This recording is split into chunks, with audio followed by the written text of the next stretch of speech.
Hi, I'm Rashaad Newsome, multimedia artist, and we're in Long Island City, Queens, New York. Welcome to my studio.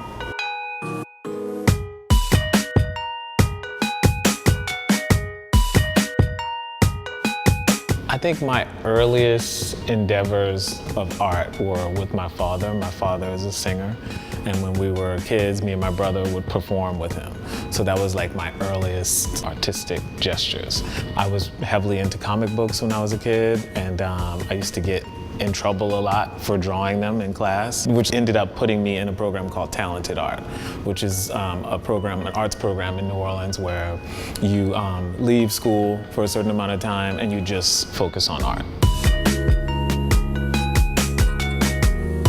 My first works were collage, and they were kind of exploring dimension and texture and shape using different types of paper. And I also made some paintings that were these abstractions that kind of came out of me looking at a lot of Al Held, which is funny because I think a lot of that is coming back into the work.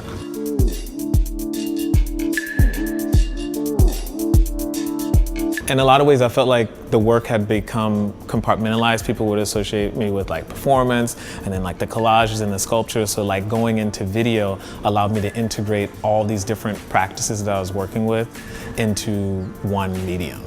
Hip-hop culture and music has always been influence and point of reference for my work. Ideas of video art for me, looking at videos like Hype Williams and a lot of like the videos from the early 90s, which I feel were in some ways a lot more creative. So I think those videos had a really big effect on me, and also just like the pacing of the viewer to feel really engaged when they experience my videos.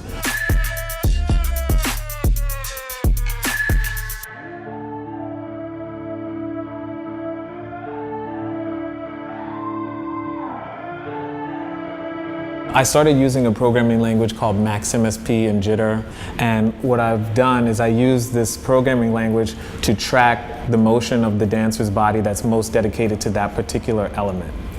And using the Xbox Connect, it allows me to capture 3D data, and then this data is then later sent to a 3D printer, and I produce sculptures that are one-to-one of the performance. So it's sort of turning the ephemeral practice of Vogue into physical material.